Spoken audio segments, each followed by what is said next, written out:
How you doing, man? What's going on, man? How you been? Man, solid gold, as they say. Good to have you back. Solid gold. Good to have you back. You getting ready for the holiday? You getting ready for the holiday? You know it. Grill week is upon us. Now, are you like a multiple grill guy? Are you just like a pellet guy? What are you? I got the smoker and I got the grill. And the grill. Is the grill gas or is that coal? The grill is gas. Nice. Charcoal's probably better, but I like the convenience. It's quick. Exactly. You know, you can just knock it out. Exactly. So yeah, man, let's wrap today. We're going to talk about that crazy term, right? Mentors. I like to call it advisors. A scary word sometimes. Why you think it's scary? Mentor is like big, right? It could be like, oh gosh, all this responsibility. Sometimes you might be like, I don't know. I don't know if I want to be your mentor. It feels like you taking on a foster child. Exactly. When somebody says, ooh, can you be my mentor? It's like, what?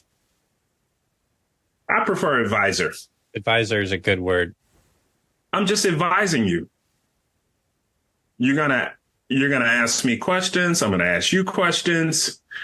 It's two heads better than one, right? Exactly. Batman and Robin. What of the qualities? What are the qualities of some of the good advisors you've had? Some of the good ones are basically, they'll admit where they've had struggles along the way and what they've learned, right? Instead of just saying, I'm the best at this and this is exactly how you need to do it. They're like, well, I've had that struggle in the past and this is how I made that through that. To me, that's so much more of an attainable level when they can say, hey, I was like you, but I made it through it. And so you can too. Yeah, so not like a holier than thou person, somebody that's had slip up, somebody that's, not done it right every time. Exactly. For me, it's really been people who are just going to shoot you straight. Right. Right? Like, look, bro, that was bad. Or you probably want to work on these couple of things. Because those are the people who you can, you and I say this all the time, like, hey, bro, am I smoking the wacky tobacco here? Right? Like, who's going to tell you if you smoking the wacky tobacco or not? Exactly. That's what I want to know. And then I just want to make sure that I'm not going down a crazy path. Yep. Well, and one of our friends said it best just earlier today, right? And this is words that I swear by. If I'm doing something stupid, please tell me now. Don't tell me a year from now or not tell me. And then it becomes a big issue, right? It's like having that sounding board for somebody to go like, hey, this is just, let's nip this in the bud before it becomes a big issue. Yeah. Now, do these advisors, do they have to be older than you or do they have to be more tenured? Do they have to have a higher position?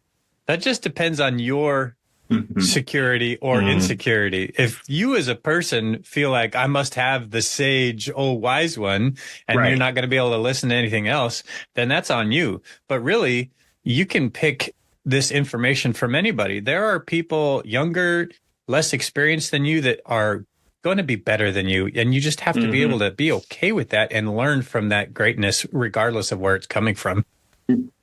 Man, I totally agree. Because sometimes I say, Willie on the corner panhandling can tell you what not to do. Exactly. Right. You can learn a lot from Willie on the corner. Because he's seen some stuff and he can tell you which path not to go down. I think a lot of corporate people think like that's going to attract them to something. Like, I need this vice president to mentor me because that's going to get me closer to that. It's not bad if that person's got the right qualities, if they're going to shoot you straight if they're going to tell you like you didn't show up well, or tell you that, you know what, you're in the wrong. I mean, yeah, I completely agree with that. And I mean, I had this come to awakening moment. You know, for the longest time, I was always the youngest kid in the room. And, you know, I thought I was Sierra Hotel, you know, that's Navy for shit hot. I was like, man, I'm always the youngest guy. I'm always kicking ass. I'm always, you know, boxing above my weight. Right. And then there's gonna, you know, you've been in this game long enough. There's going to come a time where all of a sudden it's going to be like, whoa, this dude is 10 years younger than I, and he's way above me. Yeah. Yeah. Or you get a boss that's older than you or younger than you too, and you're gonna be like, what has happened? Did I miss a step? And you're gonna kind of second guess yourself. You're gonna start looking in the mirror, going, what did I do wrong? You didn't do anything wrong. You're just on a different path. It's not your pathway. Exactly. Right. It's not your path at all. Yeah, that's pretty deep, because I think that's the big mistake is a lot of people, they think, and people like to tell you like it's nobody's business if you have a mentor. Or they like to say, oh, that's my mentor. Like, what? That's not putting their money in your pocket. Yep. That's not giving you their stock options. Right. No, so exactly. I think sometimes people are enamored with the statement, oh, my mentor. Right. Like, you still got to grind no matter who that person is. And if they're advising you properly, then you'll probably get there quicker. You know, I agree. And I've had, I mean, in the organization that I've worked at, there's been programs that facilitate, and you take some like questionnaire and it, you know, it matches you against this pool of mentors that are in your organization.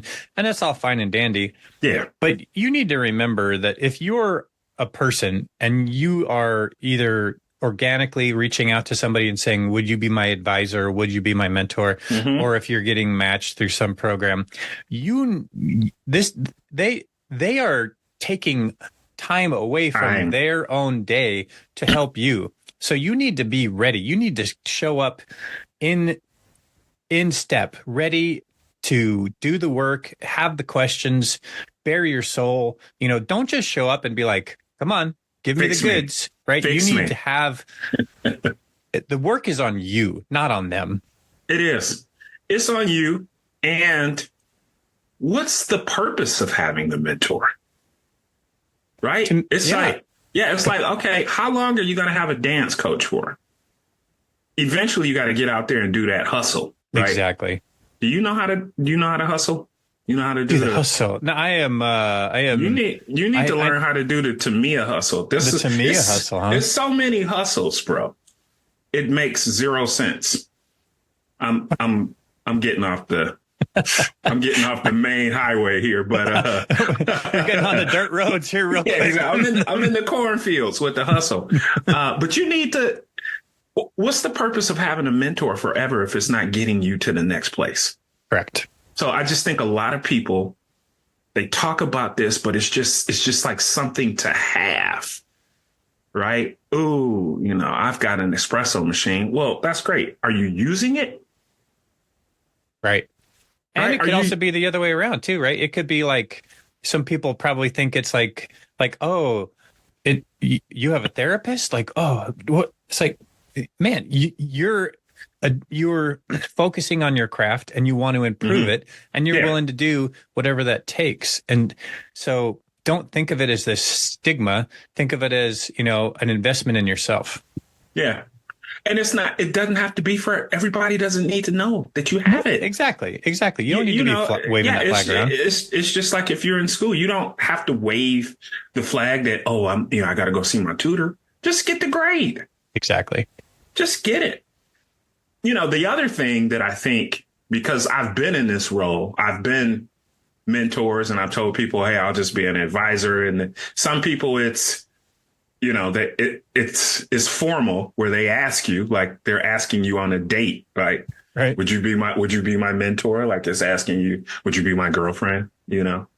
Or even, may I have permission to date your daughter? Yeah. And then some people, they just hit you up on a regular.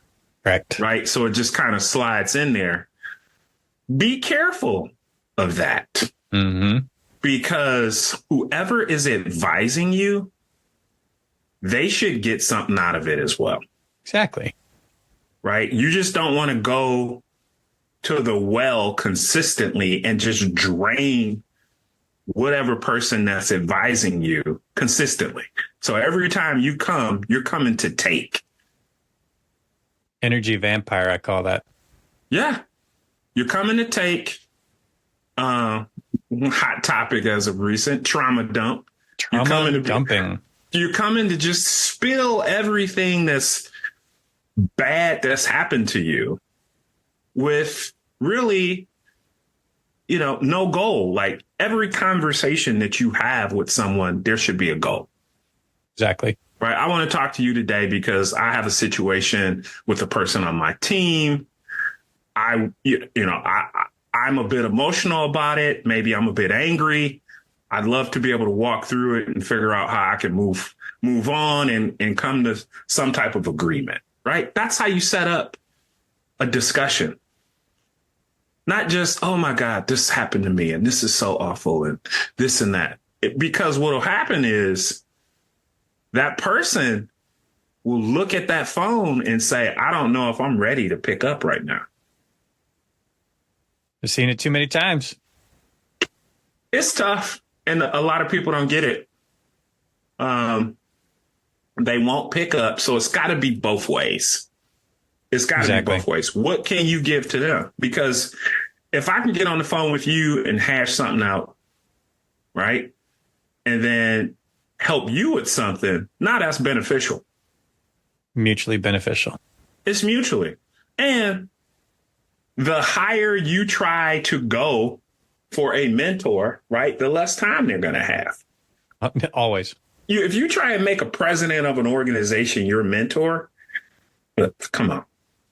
You better be bringing something to the table or giving them an organic view into the business that's going to help them. Yeah. And you don't even have to look for somebody that's above you. Maybe somebody that's on another team that's your quote unquote peer or a buddy of yours that's just killing it. Just be like, hey, I'd love to learn from you. Can we learn from each other along this journey? I really see that as being more beneficial. Exactly. Right. Because it's like you're locking arms with somebody and you're deciding to go through. And I would almost get someone who is, you can get a couple of different people. You can get people in your industry. You can get somebody you used to work with. You can get somebody in another industry that just deals with people. Exactly. Did we just become best friends? I know, right? But studies actually show when you have a strong support system, you make better decisions and you have less stress. Agreed. Would you agree? Would you agree with that study? I would agree 100% with that. Yeah. Just because it gets to the place where I like to say, people have kitchen table catastrophes. Yes, they do. And kitchen table catastrophe, it really came from this scenario. I'm from the east side of Detroit, bro. So I'm a Pistons fan. I'm making my way back to Lions. I am. They hurt me for years. They hurt you. They hurt me. So it's been a little bit of fun being a Lions fan lately. Yeah, we have visitation rights. We can visit. We can visit every other weekend. That's right. But Pistons, man, Ben Wallace, this is a scenario, and I call this a kitchen table catastrophe. Mm-hmm. And the bottom line is this: sometimes people can sit at the kitchen table with their significant other and make a horrific decision. Yeah. A horrific decision. Number one, why, we're talking about advisors. Why it's important is because you need somebody outside of your spouse or your significant other. Why, from your perspective, why do you think you need that? This doesn't necessarily apply to me because my spouse calls me on my bullshit daily. That's good. But a lot of people's spouses are like, "Oh, babe," they're going to always take your side. They're going to always think you're Superman, and they're not going to see the other side. Those people got their heads up their butts. Exactly. Yeah, no, you're in the. What's wrong with? They have no idea that you could be a nightmare on wheels as well. So and you might be. You might be. And so your significant other is always, not always, like you said, I got one too, right? Mine is a therapist by trade. So it's always mind games. You know what I mean? Yes, and so it's made me a better work therapist. You know what I mean? 100%. So, but the key, a lot of people don't have that. So you go to them with something, they're on your side. Long story short, back to it. Ben Wallace came to the Pistons, great player, scrappy, kind of like a Dennis Rodman, a goon. Very similar. You know what I'm saying? A goon. He's not going to knock down the winning three. Nope. Okay. He's not going to do that, but he's going to get the crowd going.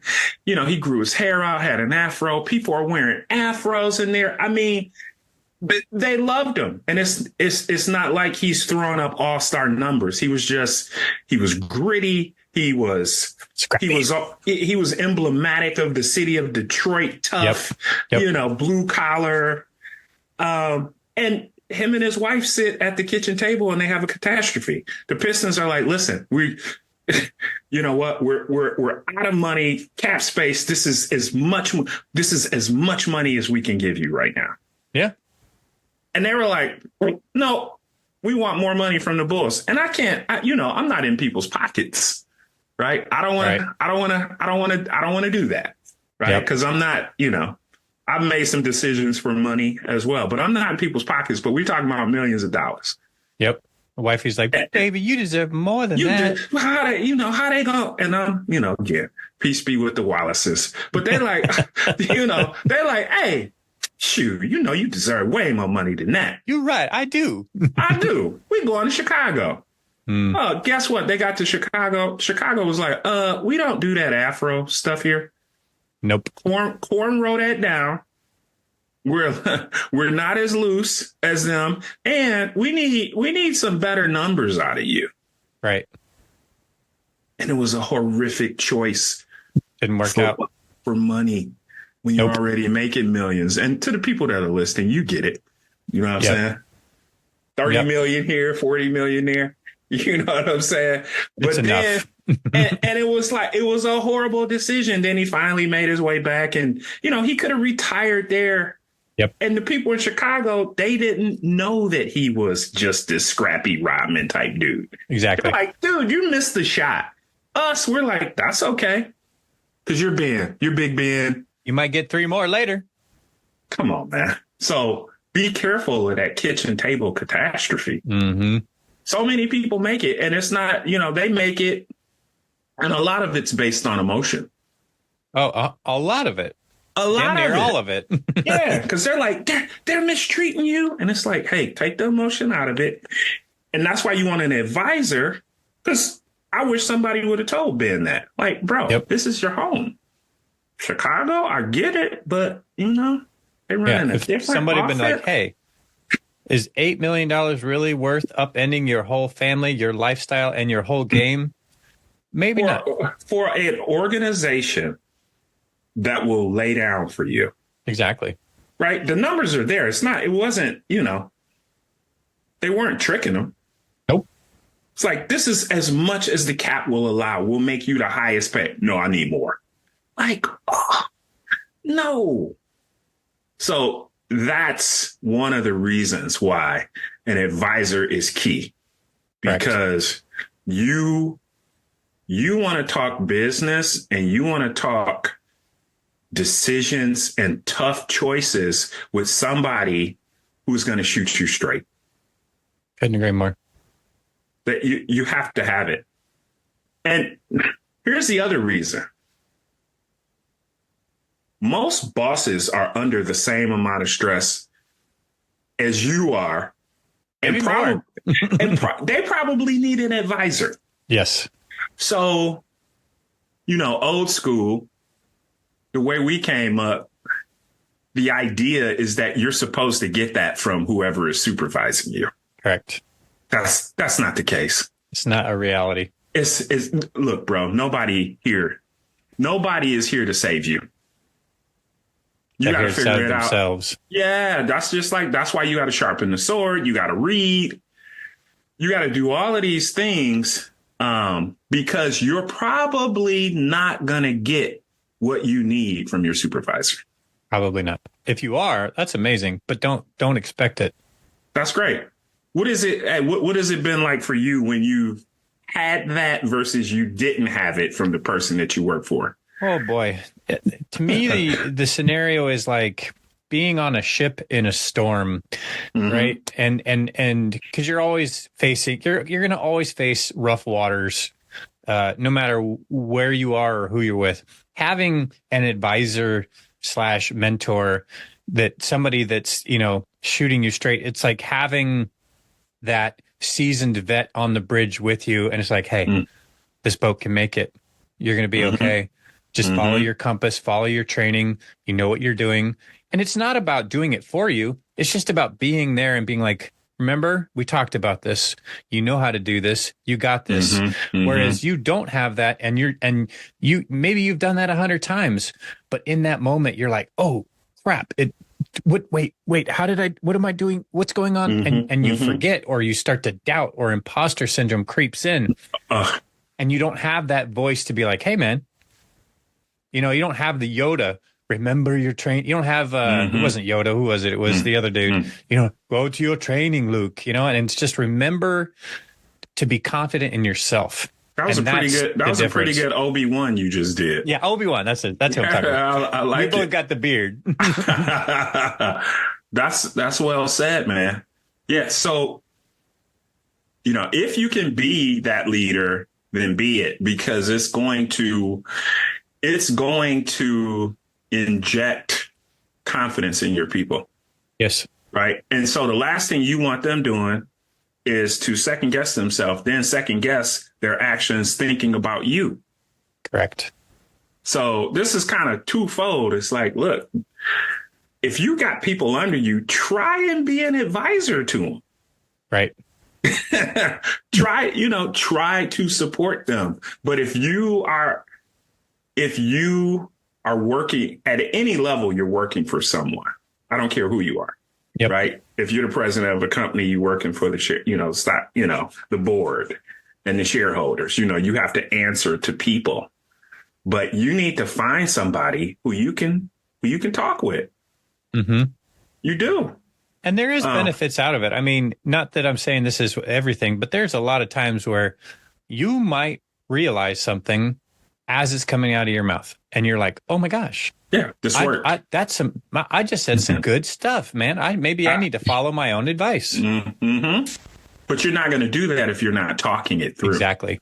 So this is also a sort of a push for people to say, okay, and maybe today, let's say you have a team and you got people that are on your team and you're like, half these people are asshats, right? And you're like, it's too late, right? Douche canoes. You got to try and find some people that you can advise. Yes.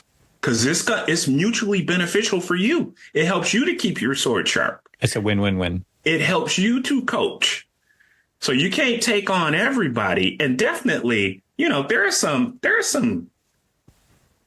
cases, that you just can't handle. Correct. So when you see the psychopaths, and we know about the psychopaths, when you see them, you just say, hey, right now, I don't have the bandwidth, but shoot me a note every now and then. But you do want to find some people who sort of have that twinkle in the eye, right? Little hustle in them. Exactly. Little Johnny Hustle. And you're like, okay, I'm going to get insight from them. It's going to help me understand what's happening in a different area. Right. And now how can I possibly take some of these learnings and put them to practice in what I do? Yeah. Right. And you're going to be amazed at the satisfaction you get out of it. You're going to become that.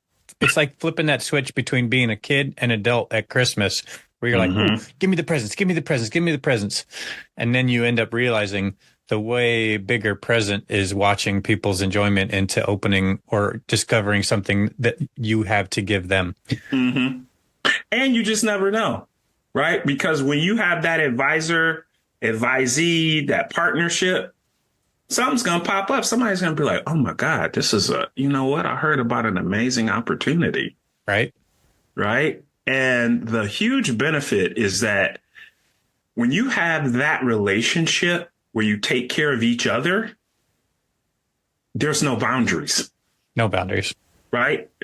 Because, you know, sometimes people in corporate America, they'll work for a company and it's blasphemous to talk about possibly going to another company. Yep. You know, it's sacrilegious. It's like, but there's only a few people that you will tell, like, you know what? There's a role at such and such at Dunder Mifflin. I think You're not going to Dunder Mifflin, are you? You know what I'm saying? But there's a few people that you would share that with, but for the most part, you won't share it. No. And I always tell people, look, man, the only people you married to is your family. Yep. That's the only people you married to. You can go look and see what's going on. That might help you. You know, going to look and seeing what's out there can help you. You know, that old statement, grass is greener on the other side. You might go talk to somebody and be like, there's no way in heck I would work for them. I'm just fine. Right. Right. Right.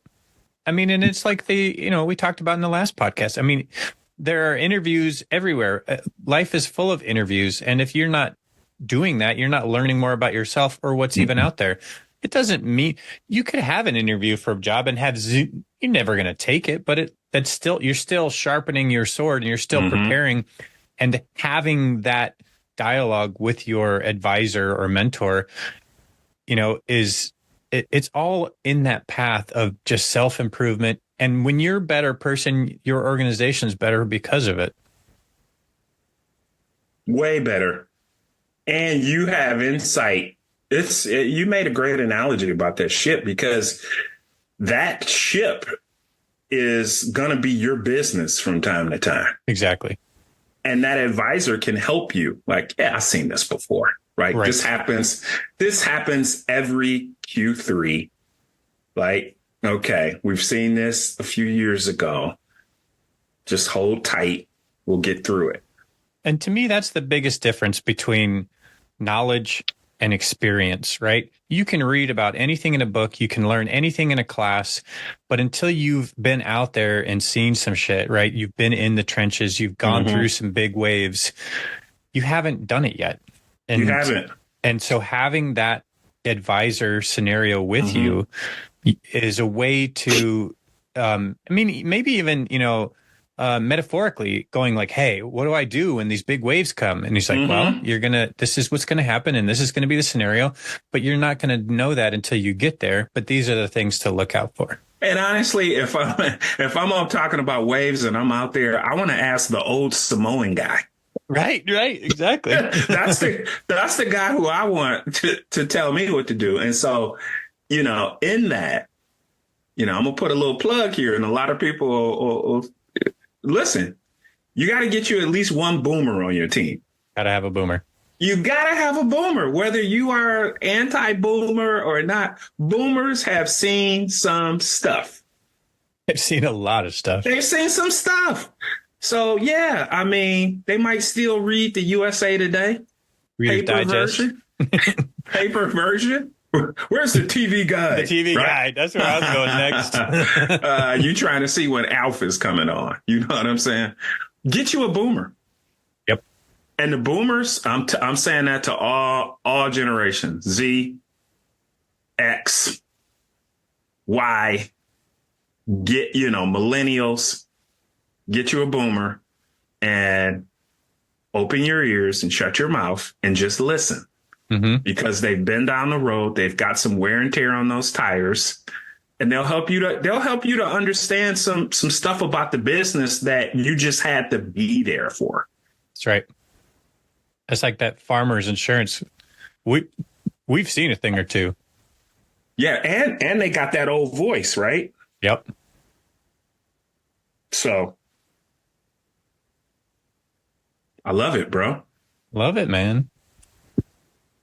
You want to, what's going on next time? What are we talking about? Oh, actually, you were going to talk about, what's our next episode? We're going to talk about planes, trains, and automobiles, man. That's right. We're going to talk about business travel 101, business etiquette, and really all the dumb stuff people are doing. And if I had a chance to, I don't know, maybe we'll write a short book about plane etiquette and how to get around, man. But Boy, that's I'm so excited to be talking about this because we both seen some shit. Well, man, I can't thank you enough, player. No, you too, man. Been a great round here. So, if they like this, what should they do? Listen, straight up, we are on all the podcast streaming. So please like it, subscribe it on your favorite platform, whether it's iTunes, whether it's YouTube, Spotify. Your support, it means the world to us. And so you're only going to help us reach more listeners. So thank you for tuning in and joining us on this journey. Appreciate you, my brother. Appreciate you too, Kris. Peace. Peace.